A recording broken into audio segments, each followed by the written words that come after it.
5 minute का मदरसा, जानिए कम वक्त में ज्यादा बातें। अस्सलामु अलैकुम वरहमतुल्लाहि वबरकातुहू। भाइयों और बहनों, आप तमाम का इस्तकबाल करता हूँ आपके अपने पसंदीदा प्रोग्राम 5 मिनट के मदरसे में। हमारा आज का पहला मौजू है कुरान। अल्लाह ताला ने फरमाया, तबारकल्लज़ी जअल फ़िस्समाइ बुरूजन व जअल फ़ीहा सिराजन व क़मरन मुनीरा। बाबरकत है वो जिसने आसमान में बुरुज बनाए और उसमें आफताब बनाया और मुनव्वर महताब भी। बुरुज, ये बुर्ज की जमा है। सलफ की तफसीर में बुरुज से मुराद बड़े बड़े सितारे लिए गए हैं, यानी जो बड़े बड़े आसमान में सितारे हैं वो बुरुज सलफ ने मुराद लिए हैं। इसी मुराद पर माना ये होगा कि अल्लाह बाबरकत है वो ज़ात जिसने आसमान में बड़े बड़े सितारे और सूरज और चांद बनाए। लेकिन बाद के मुफस्सिरीन ने इससे अहले नुजूम के मुताबिक जो बुरुज है वो मुराद लिए हैं, यानी वो 12 बुरुज है वो मुराद लिए हैं, और जो 7 सैयारों की मंजिलें हैं वो मुराद लिए हैं, जैसे मरीख, ज़हरा, अतारद, कमर, शम्स, मुश्तरी और ज़हल वगैरह, तो ये मुराद लिए हैं। लिहाजा अहले इल्म ने इसके ताल्लुक से इख्तिलाफ किया है कि इससे क्या मुराद है, तो इसमें से कोई भी मुराद हो सकता है। इमाम शौकानी वगैरह ने कहा है कि इससे जो है 7 मनाजिल जो है सैयारों के वो मुराद है। लिहाजा अल्लाह रब्बुल आलमीन ने ये बताया कि वो रब बाबरकत है जिसने आसमान में मंजिलें बनाई, आसमान में बुरुज बनाए। अब इसके बाद अल्लाह रब्बुल आलमीन मोमिनीन की कुछ सिफात बयान करेंगे, वो इंशाअल्लाह अगले दुरूस में हम लोग देखेंगे। नाज़रीन, चलते हैं हमारे आज के दूसरे मौजू की तरफ। हमारा आज का दूसरा मौजू है तारीख़ इस्लाम। तारीख़ इस्लाम में हम लोग हज़रत उमर बिन ख़त्ताब रज़ी अल्लाह तआला अन्हु की ज़िंदगी के मुख्तलिफ वाक़यात देख रहे हैं। क्या आपके दौरे खिलाफत में कुछ ऐसे वाक़यात जो बहुत ही शानदार, बहुत ही जानदार, बहुत ही सबक आमोज़ हैं, वो चीज़ें हम लोग देख रहे हैं। एक वाक़या जो मुझे बहुत ही प्यारा लगा, मैं उसको पढ़ रहा था, बहुत अच्छा लगा, वो वाक़या हज़रत उमर बिन ख़त्ताब रज़ी अल्लाह तआला अन्हु की ज़िंदगी का, आपके दौरे खिलाफत का है। उस वक्त का है जब आपने बैतुल मुक़द्दस फ़तह हुआ था, उस वक्त के दौर का है जब आप बैतुल मुक़द्दस तशरीफ़ ले जा रहे थे। आपने जो जुमले कहे थे कि इस्लाम की इज़्ज़त हमारे लिए काफ़ी है, ये बहुत ही शानदार वाक़या मैं आपके सामने रखता हूँ।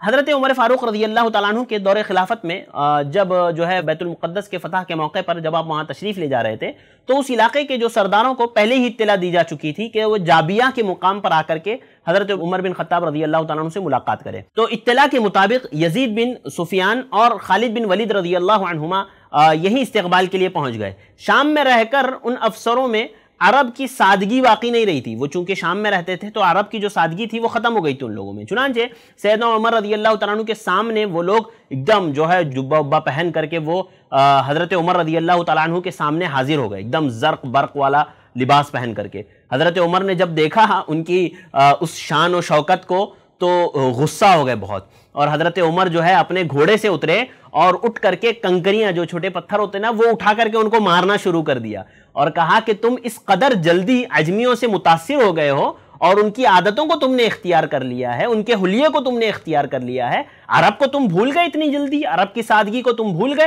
लिहाजा हज़रत उमर उनकी तरफ पत्थर फेंकने लगे। उन लोगों ने अपना जो है कपड़ा हटा करके बताया कि नहीं देखो, हमारे पास तलवारें हैं, हमने जो है सिपागिरी जो थी हमारी, जो सिपाही का जो जौहर था हमारा, हमने वो अभी नहीं छोड़ा है। हज़रत उमर ने कहा कि चलो अल्लाह का शुक्र है। लिहाजा हज़रत उमर बिन ख़त्ताब रज़ी अल्लाह तआला अन्हु उनके साथ आगे बढ़े और आपने एक पहाड़ी पर चढ़ करके निगाह दौड़ाई तो आपने देखा कि दिल फरेब मंजर, सरसब्जी व शादाबी, हाँ, दिमश्क के बुलंद व शानदार मकानात के सामने आप खड़े हो गए। आप उसके दिल पर एक ख़ास असर हुआ आपके हज़रत उमर, और इबरत के लहजे में आपने कुरान मजीद की इनायतों को पढ़ा। जब इतनी शान व शौकत, इतनी सरसब्जी व शादाबी, इतने बड़े बड़े महल्लात जब आपने देखे तो आपने खड़े होकर के वहाँ पर कुरान मजीद की आयत की तिलावत की। कम तरकू मिन जन्नातिन व उयून व ज़ुरूइन व मक़ामिन करीम, ये पूरी आयत नंबर 25 से लेकर के 29 तक हज़रत उमर ने तिलावत की, जिसमें अल्लाह ताला ने फरमाया कि कितने ही बाग, चश्मे, खेत और शानदार महल थे जिन्हें वो छोड़ गए, कितने ही ऐश के सामान जिनमें वो मज़े कर रहे थे धरे के धरे रह गए।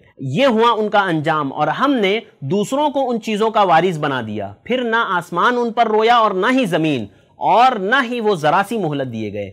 ये आयतें हज़रत उमर ने तिलावत की। उसके बाद नाबिगा के कुछ अशार, हैरत अंगेज़ अशार आपने पढ़े, और ईसाइयों से मुआहदा की तहरीर के बाद सैयदना उमर रज़ी अल्लाह तआला अन्हु बैतुल मुक़द्दस की तरफ आप गए। जब आप बैतुल मुक़द्दस की तरफ गए ना, तो आपकी सवारी और आपका घोड़ा जो था वो कमज़ोर हो गया था, बहुत रुक रुक करके चल रहा था, तो आपको दूसरा घोड़ा दिया गया जो तुर्की नस्ल का घोड़ा था, शानदार घोड़ा दिया गया। हज़रत उमर जब वो घोड़े पर बैठे تو وہ جو ہے تھوڑا سا تکبر والی چال ہوتی ہے نا، گھوڑا جب چلتا ہے جنگوں میں چلا جاتا ہے تو اس طرح سے کلیل جس کو کہتے ہیں وہ تکبر کی چال چلنے لگا۔ حضرت عمر حیران ہو گئے، کہا کمبخت یہ غرور کی چال چل رہا ہے۔ حضرت عمر فوراً اس پر سے اتر گئے اور پیدل چلنے لگے، کہا نہیں چاہیے مجھے گھوڑا۔ اور پھر جب بیت المقدس کے قریب پہنچے تو سیدنا ابو عبیدہ رضی اللہ تعالیٰ عنہ اور دیگر افواج کے جو سردار تھے ان سے ملاقات ہو گئی، انہوں نے استقبال کیا۔ حضرت عمر کا حال دیکھا، بالکل سادہ لباس، ساز و سامان بھی بہت کم، معمولی نوعیت کا ایک دم، دیکھ کر کے شرم ستانے لگی ان لوگوں کو کہ یہ عیسائی جب ہمارے امیر کو ایسے دیکھیں گے، امیر المؤمنین کو دیکھیں گے کہ کپڑوں میں پیوند لگے ہوئے ہیں، ہاں پیدل چل رہے ہیں، جب دیکھیں گے تو کیا سوچیں گے؟ لہذا ان لوگوں نے حضرت عمر کے لیے اچھا کپڑا، قیمتی پوشاک اور جو ہے ترکی گھوڑا آپ کو پیش کر دیا۔ حضرت عمر نے جب یہ دیکھا تو فرمایا نحن قوم اعزنا اللہ بالاسلام فلا نطلب بغیر اللہ بدیلا، کہا کہ اللہ نے ہم کو جو عزت دی ہے وہ ہمیں اسلام کی وجہ سے عزت ملی ہے، اور ہمیں اللہ کے سوا کسی اور دوسرے سے عزت کی طلب ہرگز نہیں ہے، کسی دوسرے سے عزت کی طلب ہمیں نہیں ہے، ہمیں صرف اور صرف اللہ رب العالمین سے عزت چاہیے۔ لہذا حضرت عمر بن خطاب رضی اللہ تعالیٰ عنہ جو ہے بیت المقدس آئے اسی حالت میں، اور آپ نے وہاں پر آ کر کے جو ہے مقام محراب داؤد کے پاس پہنچ کر کے آپ نے قرآن کریم کی کچھ آیتوں کی تلاوت کی۔ تو ناظرین سوچئے کہ حضرت عمر بن خطاب رضی اللہ تعالیٰ عنہ کس طرح سے سادہ لوح تھے، کس طرح سے اسلام نے جو عزت دی ہے ہمیں کسی اور سے اس کی جو ہے عزت نہیں چاہیے، بس اسلام نے جو دی ہے وہ ہمارے لیے کافی ہے۔ اور کس طرح سے ہمارے خلفاء تھے جن کے اندر سادگی کے بادشاہ بنے، اس کے باوجود کپڑوں میں پیوند ہے۔ آج ہمارے ہاں دیکھیے، میں ہمیشہ کہتا ہوں کہ ہمارے ہاں خلافت میں خلفاء ایسے ہوا کرتے تھے نا کہ اگر وہ امیر بھی ہوتے نا خلافت ملنے کے بعد غریب ہو جاتے تھے، لیکن آج ہمارے ہاں دیکھیے چھوٹی سی کسی کو ذمہ داری مل گئی، ہاں کارپوریٹ کا درجہ مل گیا تو وہ رہتا تھا جھوپڑی میں اب محل بن جائے گا اس کا۔